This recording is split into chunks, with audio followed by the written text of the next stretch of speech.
Allah Ta'ala fi kitabihil karim. A'udzu billahi minasy syaithanir rajim.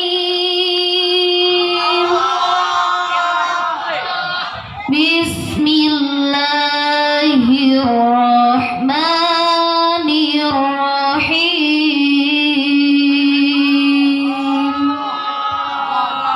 Wa ma kana al-mu'minuna liyanfiru kaffah falawla nafaram min kulli firqatin minhum ta'ifatun liyatafaqahu fid-din. Al-ayah sadaqallahul azim. Pertama-tama marilah kita panjatkan puji dan syukur kita kehadirat Allah Subhanahu wa taala yang mana beliau telah menciptakan wanita yang begitu romantis, alis matanya bagaikan semut yang berbaris-baris, senyum yang manis membuat iman semakin tipis, yang tadinya tinggal tangis sekarang pindah ke Ciamis, mana kelana oleh dibangkan para gadis. Mudah-mudahan gadis-gadis di sini tidak materialistis. Amin ya Allah ya Rabbal. Yang kedua, tak lupa salawat berbingkisan salam, tak lupa kita hadiahkan kepada junjungan alam, seorang proklamator yang tak pernah naik motor, seorang proklamasi yang tak pernah memakai dasi, seorang pahlawan yang tak pernah makan bakwan. Beliau adalah khairul anam sekaligus al-khotam para nabi seluruh alam, yang mana orang kampung saya menyebutnya the most successful and the religion personality, dan saya sendiri mengatakannya from darkness to the lightness, habibana wa nabiyana wa maulana wa qurrata ayunina Muhammad sallallahu alaihi wasallam. Kepada keluarganya, kepada sahabatnya, dan kepada kita selaku umatnya, mudah-mudahan mendapatkan syafaat nanti yaumil akhir. Amin ya Allah ya Rabbal alamin. Syekhuna Al-Mukarram, pimpinan pondok pesantren Banyulana yang saya hormati, Dewan Kiai yang saya hormati, Dewan Juri yang saya hormati, santri wal santriat, juga hadirin wal hadirat yang mudah-mudahan dimuliakan oleh Allah. Tema yang akan saya bawakan pada malam ini adalah mengukuhkan pentingnya tafakuh fidin sebagai pondasi perjuangan umat. Takbir! Allahu Akbar! Takbir! Allahu Akbar! Takbir! Allahu Akbar! Dalam surat At-Taubah ayat 122 yang sudah saya bacakan tadi, yang artinya tidak sepatutnya bagi mukminin itu pergi semuanya ke medan perang.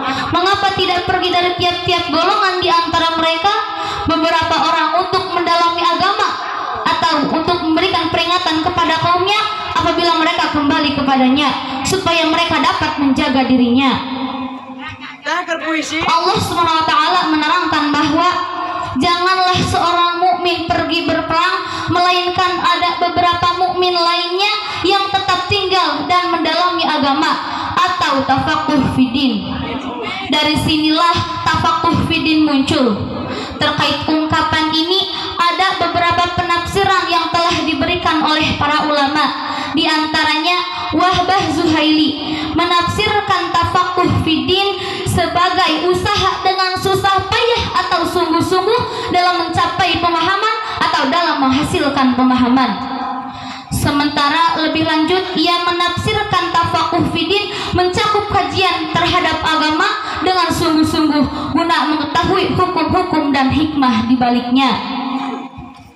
Sedangkan Rashid Ridho memaknai tafakuh fidin sebagai mempelajari dan mendalami keilmuan yang bermuara pada wahyu Allah atau ayat yang turun kepada Nabi Muhammad SAW serta pelajaran-pelajaran tentangnya, sehingga dapat mengetahui hukum dan hikmah di baliknya.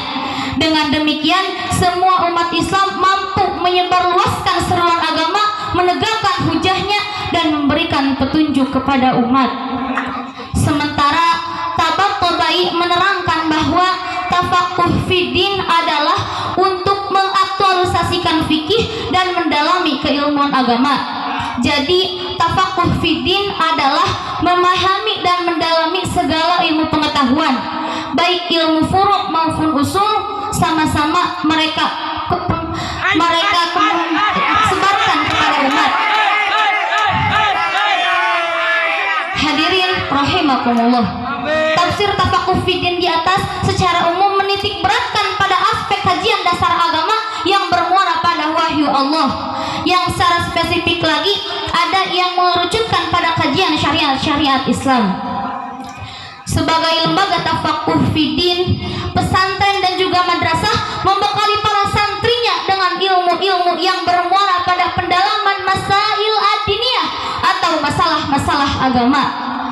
Semua institusi pendidikan Islam bertujuan untuk mengembangkan umat, mengembangkan fitrah manusia agar dapat menjadi hamba Allah yang taat, dan menyiapkan manusia agar dapat mengemban amanat sebagai khalifatullah di muka bumi.